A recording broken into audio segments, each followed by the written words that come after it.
прощения за то, что снято на кирпич, говорю в тапок, и обязательно исправлюсь. Иногда будут присутствовать нецензурные выражения, поэтому прошу закрывать рот. Спасибо, приятного просмотра. Так, ну что, первый дубль. Всем привет. Можно посмотреть мой аутфит.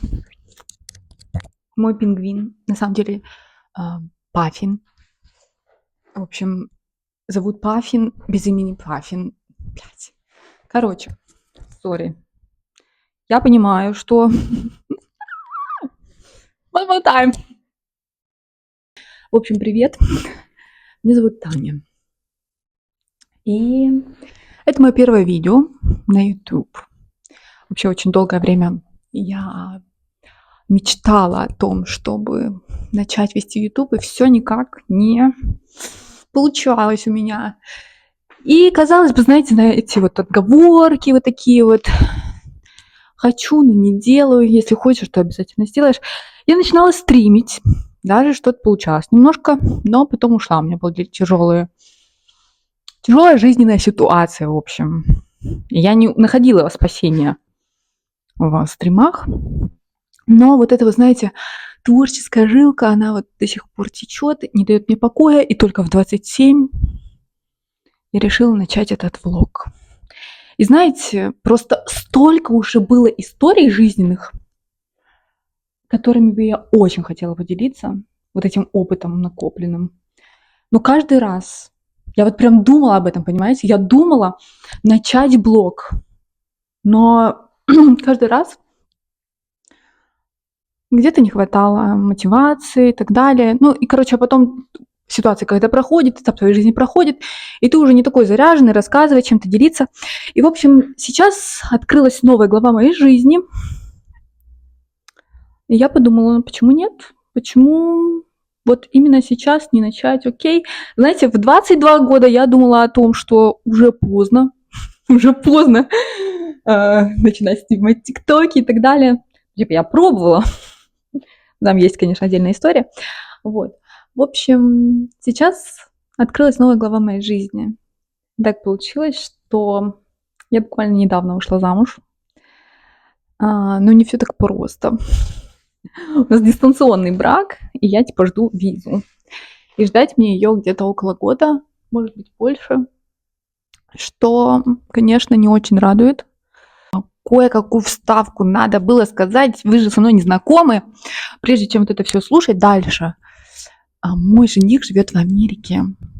И он недавно получил американское гражданство. На русском он не говорит. Вот. Национальность потом, наверное, расскажу. Всех целую. Блин, вообще, это первый раз, я думаю, простительно. Все, продолжайте, пожалуйста. Наверное, из блога, да.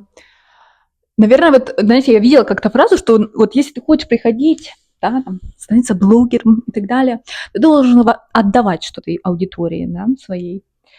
И, в принципе, у меня есть что отдать, да, но я тут пришла тоже еще и за поддержкой, потому что я чувствую, что мне тяжело. То есть все разы до этого, когда у меня что-то происходило, какой-то пиздец в жизни, я делилась с друзьями, да, и мне этого хватало. А сейчас, знаете, вот когда вы растаете уже потихонечку, друзья уже не так активно с тобой общаются.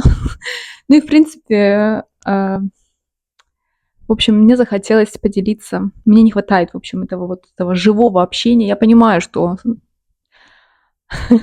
разговаривать с микрофончиком и телефоном тоже такое себе живое общение, но думаю, что и в этом я могу найти выход и смогу получить поддержку. Потому что отношения на расстоянии – это пиздец, который я вообще никому в жизни не пожелаю. И до этого вообще случая я думала, что люди, которые вступают в дистанционные отношения, просто больные, не то чтобы больные, просто как будто бы им делать нечего. Типа, люди есть вокруг, зачем вот эту вот фигню устраивать? Но так получилось, что я вышла замуж за человека такого. Интересно, да? Просто я знаю, видела очень много историй, кто типа встречался на расстоянии. Мы познакомились в конце октября 2024 года, чтобы вы понимали. В общем, жизнь интересная. И этим я хочу с вами поделиться. Вот этой новой главой, да, включая там наши встречи, которые будут, которые уже были, нашу свадьбу, которая была и которая будет. В общем, все обо всем этом я хочу поделиться. Хочу делиться этим опытом. Возможно, для кого-то он будет вдохновляющим, для кого-то помогающим, для кого-то, может быть, скажем, отрезвляющим, да. Никто не знает, что будет завтра, да. И пингвин. В общем, это не пингвин. Это... Я забыла, как его называется. Паффин. В общем, я надеюсь, что вы тут останетесь. И что я продолжу это все делать, потому что это была моя мечта. У меня память на телефоне закончилась. В общем, да, аппаратуры еще нету, петличка вот такая. Я сейчас звук послушала. Надеюсь, у меня получится это пофиксить. В общем, что я хотела там сказать в конце, не договорила, прервалась. Я надеюсь, что вы тут останетесь и что я тут останусь. Еще раз всем, меня зовут Таня. Приятно познакомиться. Буду продолжать вещать. А вы, если есть вопросы, задавайте. В общем, до следующего видео.